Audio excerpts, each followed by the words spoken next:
this initiative. Thank you very much. Thank you, thank you. माननीय Shri Rakesh Sinha ji, 6 minute. उपसभापति महोदय, 1 जून 2023 को माननीय प्रधानमंत्री श्री नरेंद्र मोदी जी ने मन की बात में इशरत नबी से बात की। इशरत नबी वह महिला है जो उस जिले से आती है जो जिला आतंकवाद से पीड़ित था, बारामूला। आज इशरत नबी एक डेयरी चलाती है और 150 लीटर दूध बेचती है, जो बारामूला आतंकवाद का केंद्र था। आज 5.5 लाख लीटर दूध का उत्पादन कर रहा है। न्यू व्हाइट रिवॉल्यूशन का केंद्र बन गया। जहां खून की नदी बहती थी, वहां प्रधानमंत्री श्री नरेंद्र मोदी जी ने अपनी योग्यता से, कर्मठता से आज दूध की नदी बहा दी है। यह इस सरकार का वह कर्तव्य है, वह कार्य है जो दुनिया देख रही है। सभापति महोदय, यदि कांग्रेस की सरकारें अपनी ही पार्टी की बात मानती तो 41,000 लोग जो अधिकृत आंकड़े हैं उनकी हत्या नहीं होती।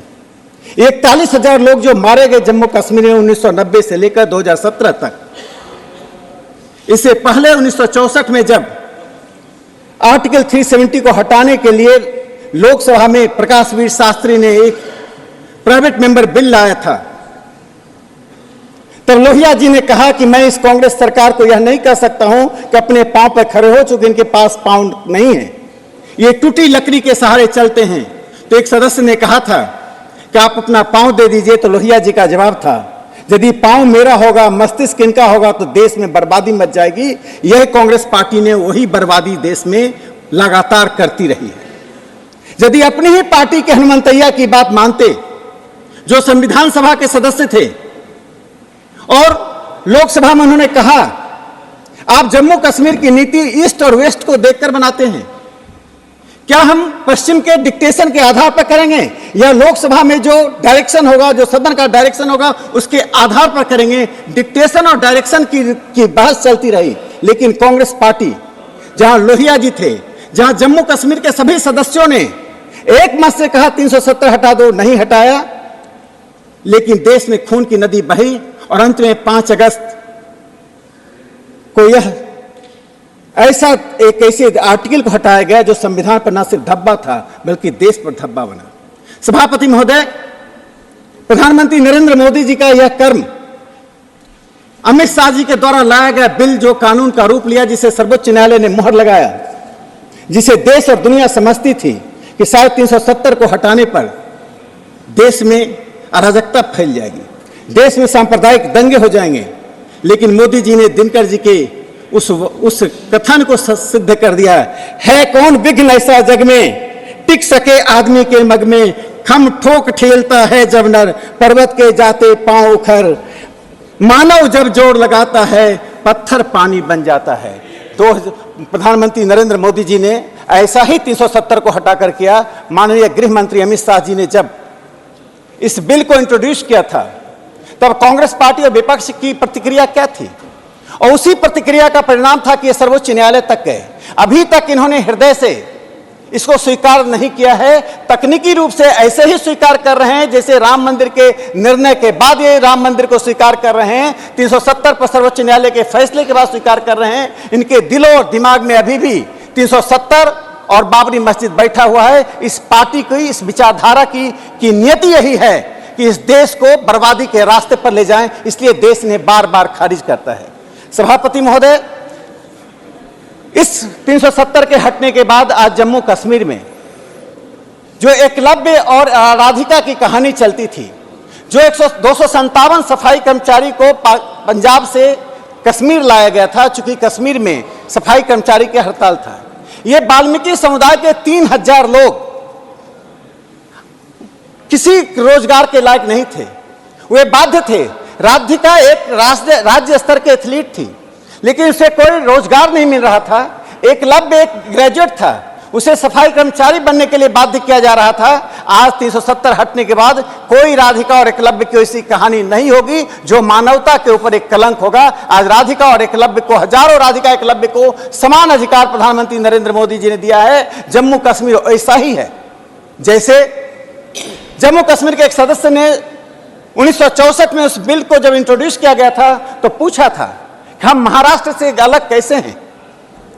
सरकार के पास इसका उत्तर नहीं था। स्वयं कांग्रेस पार्टी के, और कोई नहीं, कांग्रेस पार्टी के ही सदस्य ने जब यह सवाल खड़ा किया भागवत झा आजाद ने कि ब्रिटेन और अमेरिका जो कहेगा उसके आधार पर हम कश्मीर की नीति तय करेंगे, लेकिन सरकार तब भी चुप्पी बनाई रखी। आज पहली बार देश में ऐसी परिस्थिति बनी है कि देश की सरकार संसद के आधार पर, जनता की इच्छा शक्ति के आधार पर निर्णय ले रही है। उसी इच्छा शक्ति का परिणाम है कि जिन सियासतों को हमने 50 के दशक में सरदार पटेल ने इस देश को अंगीकार कराया था, इस देश में इंटीग्रेट कराया था, एक जम्मू कश्मीर अपवाद के रूप में था, जिसे माननीय अमित शाह जी ने पूरा कर दिया है। इस देश में एकता का जो चक्र अपूर्ण था उसे पूर्ण कर दिया गया 5 अगस्त 2018 को। यह सरकार का यह 109 से लिखा गया एक कार्रवाई है जिसे सर्वोच्च न्यायालय ने आज स्थापित किया है। सभापति महोदय, मैं एक बात कह के अपनी बात समाप्त करता हूं।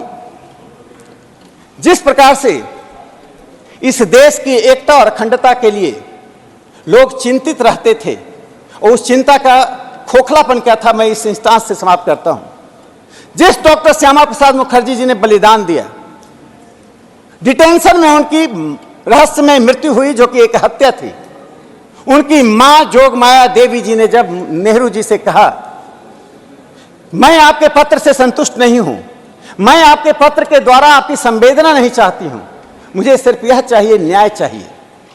मेरा पुत्र शहीद हुआ है, he is a martyr.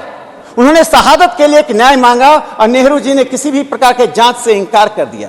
Jogmaya देवी जी को न्याय नहीं मिला, लेकिन 370 को हटाने के बाद शायद डॉक्टर श्यामा प्रसाद मुखर्जी जी और जोगमाया देवी जी दोनों को यह संतुष्टि हो रही होगी कि इस देश में ऐसी सरकार बनी, ऐसे शासक आए जिन्होंने शहादत के परिणाम को इस देश को दिखाया।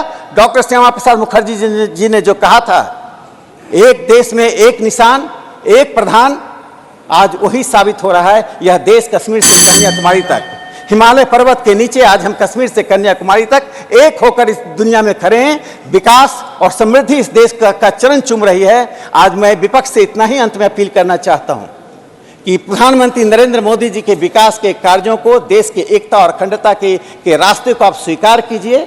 इसको अस्वीकार करके आप देश की जनता में दिनों दिन अस्वीकृत होते जाते हैं। यदि अपनी अस्वीकृति को थामना है, रोकना है, तो अपने पांव में लगाम लगाइए और टूटी लकड़ी के सहारे मत चलिए। यदि चलना है तो ऐसी लकड़ी ढूंढिए जो लकड़ी आपको सहारा दे सके। आज प्रधानमंत्री नरेंद्र मोदी जी को मैं पुनः एक बार हृदय से धन्यवाद देता हूं कि उन्होंने इस देश की एकता और अखंडता को समृद्ध किया। धन्यवाद माननीय राकेश जी। माननीय श्री अब्दुल वहाब जी, 3 मिनट।